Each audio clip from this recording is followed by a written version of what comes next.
Good morning students. पिछली कक्षा में हम लोग श्रेणी क्रम समूहन पढ़ चुके हैं। आज हम पढ़ेंगे समानांतर क्रम समूहन। इसका डेरिवेशन है, फिर हम लोग न्यूमेरिकल पे जाएंगे। आप लोगों को क्लासेस अच्छी लग रही हो तो प्लीज चैनल को सब्सक्राइब कीजिएगा और ज्यादा से ज्यादा फ्रेंड्स को शेयर कीजिएगा। तो अब हम लोग आते हैं समानांतर क्रम समूहन में।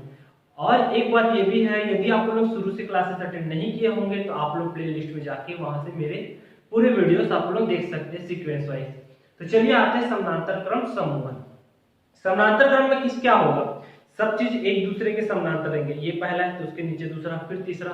तो हम लोग क्या करते हैं, तीन संधारित्र ले लेते हैं समानांतर क्रम में। ये मान लो पहला संधारित्र हो गया C1, ये दूसरा संधारित्र हो गया C2, ये तीसरा संधारित्र हो गया C3। तीन संधारित्र ले लेंगे। ये हो गया C1, ये हो गया C2, ये हो गया C3। अब इनका संयोजन करना है तो हम लोग को इसको समानांतर क्रम में जोड़ना है, तो इसको हम लोग इस प्रकार का इसे जोड़ देते हैं समानांतर क्रम में। ये और इसका संबंध किससे कर देते हैं, पृथ्वी से। ये नीचे पृथ्वी से संबंध कर देते हैं। अब मान लो ये पॉइंट A हो गया और ये पॉइंट B हो गया। अब इसके पॉइंट A को हम क्या करते हैं, प्लस Q आवेश देते हैं। प्लस Q आवेश देंगे तो क्या होगा, यहां से तो ये यहां तक आया, लेकिन ये नोड में जैसा ही टकराएगा, अब देखिए तीन वायर जा रहे हैं तो तीन अलग अलग भाग में डिस्ट्रीब्यूट हो जाएगा। ये पहला क्या हो गया Q1, ये हो गया Q2 और ये हो गया Q3। तीन अलग अलग भागों में विभाजित हो गया। अब ये C1 पर जो आवेश होगा वो क्या होगा Q1, C2 पर आवेश होगा वो Q2 और ये होगा Q3। फिर यहां से जाएंगे और यहां पास आके क्या हो जाएंगे, मिल जाएंगे। यानी Q किस चीज में डिस्ट्रीब्यूट हो रहा है, Q1 plus Q2 plus Q3। हम इसी का यूज करेंगे कि यहाँ से Q आया, तीन भाग में डिवाइड हो, फिर यहाँ से निकल के जाएगा बाहर, फिर से Q प्राप्त हो जाएगा। लेकिन ये तीनों के लिए जो विभवांतर है वो कॉमन रहेगा, क्योंकि ये समानांतर क्रम है। इसका तीनों का विभव क्या होगा, समान होगा। C1 संधारित्र के लिए C2 और C3। अब मान लो A को प्लस Q आवेश देते हैं तो C1 के निकटवर्ती तल पे क्या होगा, प्लस आवेश प्रेरित होगा और दूरवर्ती तल में माइनस आवेश। इसी प्रकार यहाँ पर भी क्या होगा, प्लस आवेश और यहाँ पर क्या होगा, माइनस आवेश। यहाँ पर भी प्लस आवेश और यहाँ पर माइनस आवेश। चूंकि इसका संबंध पृथ्वी से कर देते तो यहाँ उत्पन्न जितना धन आवेश है वो कहाँ चल देगा, पृथ्वी में चल देगा। ठीक है, थ्योरी में क्या लिखोगे, हम तीन संधारित्र लेते हैं C1, C2 व C3। इसको समानांतर क्रम में लगा देते हैं। जब समानांतर क्रम में लगाने के पश्चात जब हम इसमें क्या करते हैं, आवेश प्रवाहित करते हैं, तो सिरा A और सिरा B से ये तीनों संधारित्र जुड़े C1 और C2। तो सिरा A के पहले प्लेट पर क्या हो जाता है, धन आवेश प्रेरित हो जाता है और सिरा B के दूसरे प्लेट पर उसके अंदर तरफ कौन सा आवेश प्रेरित होता है, माइनस, और बाहर की तरफ प्लस। क्योंकि बाहरी प्लेट का संबंध पृथ्वी से होता है इसलिए वो क्या हो जाता है, प्लस आवेश पृथ्वी में चला जाता है। इतना आप लोग थ्योरी में लिख लेंगे। तो अब हम आते सबसे पहले संधारित्र C1। संधारित्र C1, संधारित्र C1, पहले संधारित्र की धारिता निकाल लेते हैं हम लोग। पहले संधारित्र, संधारित्र जो पहला वाला है, पहला संधारित्र,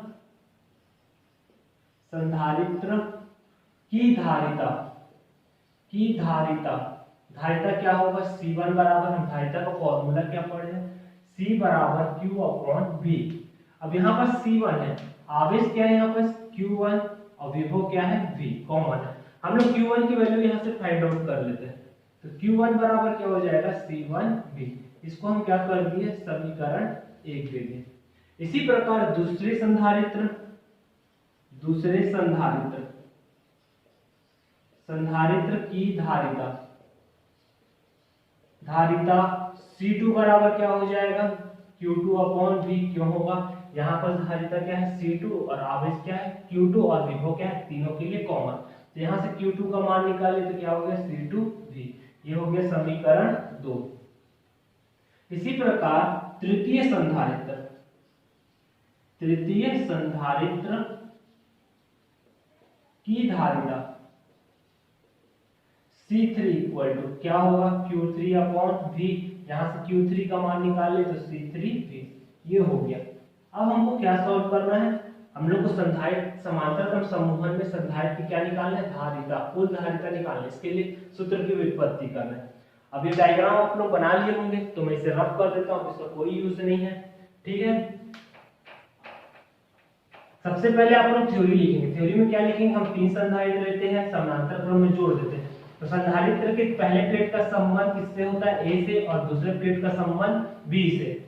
क्योंकि पहले प्लेट पर संधारित्र के बिंदु सिरे ए पर प्लस क्यू आवेश दिया जाता है, तो सभी प्लेटों पे निकटवर्ती तल पे कौन सा आवेश प्रेरित हो जाता है, प्लस, और दूरवर्ती तल में माइनस क्यू आवेश प्रेरित हो जाता है। और बी का संबंध पृथ्वी से कर देते हैं, तो संपूर्ण धन आवेश कहां चल देता है, पृथ्वी पर। फिर उसके बाद पहले प्लेट की संधारित्र की धारिता, दूसरे और तीसरे, ये निकाल लिए। अब हम जानते हैं कुल आवेश। कुल आवेश 3 भाग में डिस्ट्रीब्यूट हुआ है। कुल आवेश किसमें डिस्ट्रीब्यूट हुआ है, Q बराबर Q1 plus Q2 plus Q3, जहां Q1 Q2 और Q3 का मान समीकरण Q1 Q2 Q3 का मान समीकरण 1 2 व 3 से रखने पर रखे यहाँ पर Q बराबर Q1 का मान कितना है, C1 भी रख दिए, C1 भी, इसका मान क्या है, C2 भी, और इसका मान क्या है, C3 भी।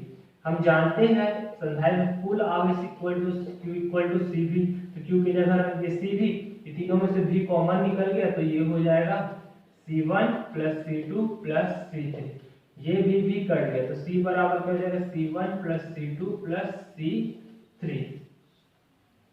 ये हो गया संधारित्र की धारिता या संधारित्र, ये हो गया C बराबर C1 C2 प्लस C3।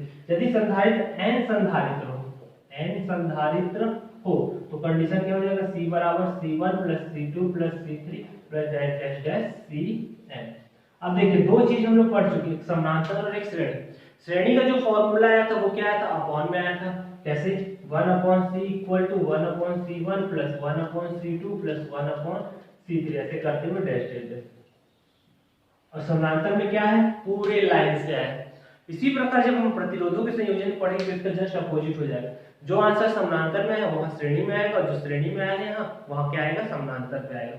ठीक है, ये डेरिवेशन है, आप लोग इसे देख लीजिए। फिर हम लोग एक न्यूमेरिकल सॉल्व करते हैं समानांतर और श्रेणी से।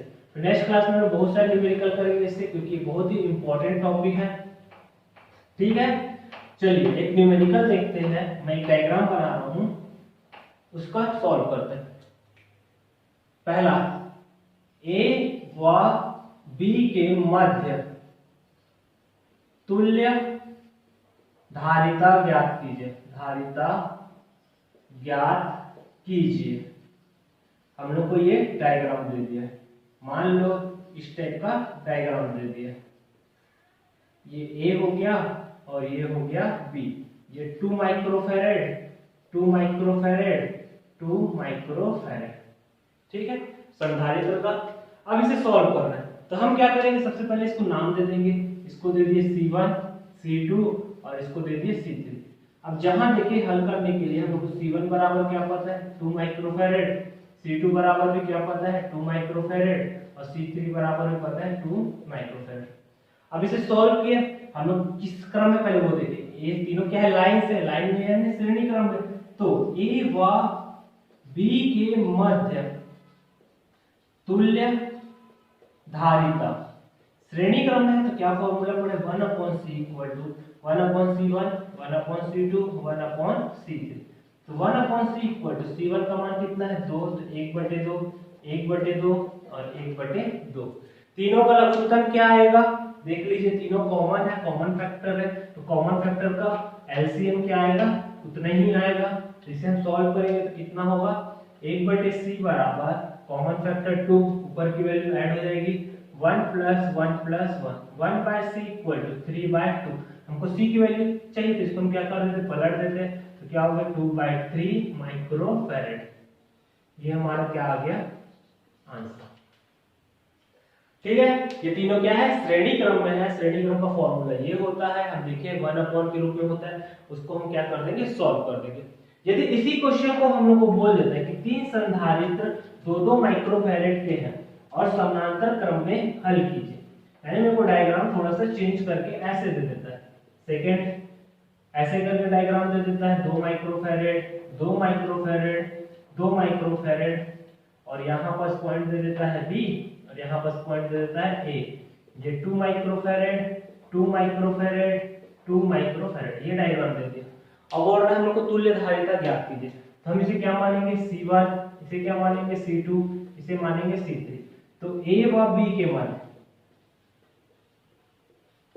तुल्य धारिता क्या होगा, हम श्रेणी समानांतर के फॉर्मूला पढ़े C1 plus C2 plus C3। तो C बराबर क्या हो जाएगा, C1 का 2 2 2, तो C बराबर क्या हो जाएगा 6 माइक्रोफैरेड। ये हमारा क्या हो गया आंसर। मात्र कॉन्सेप्ट में ध्यान देना, श्रेणी यानी एक दूसरे के साथ लाइन से लगा होगा उसको क्या करेंगे श्रेणी क्रम, और एक दूसरे के अपर ऊपर नीचे लगा होगा वो क्या होगा समानांतर। तो हम केवल दो ही चीज पर ध्यान देंगे, श्रेणी में लगा है कि समानांतर पे लगा है, और पॉइंट पर ध्यान देंगे नोड पर कि किस प्रकार का नोड लगा हुआ है। ठीक है, ये आज का टॉपिक कंप्लीट होता है श्रेणी समानांतर, और मैंने आप लोगों को एक न्यूमेरिकल समझा दिया है, एक बेसिक, ये मैंने अपने मन से सोच के बनाया, बुक में भी दिया हो सकता है इस टाइप का न्यूमेरिकल, या अंक कुछ और दिया हो इस पैटर्न का न्यूमेरिकल बहुत सारा है। तो हम लोग नेक्स्ट क्लास में श्रेणी और समानांतर से न्यूमेरिकल करेंगे, आप लोग उसको एक बार अच्छे से देख लीजिएगा। तो हम मिलते हैं नेक्स्ट क्लास में। आप लोग क्लासेस अच्छी लग रही होगी तो प्लीज चैनल को ज्यादा से ज्यादा शेयर कीजिएगा। Okay, thank you, bye.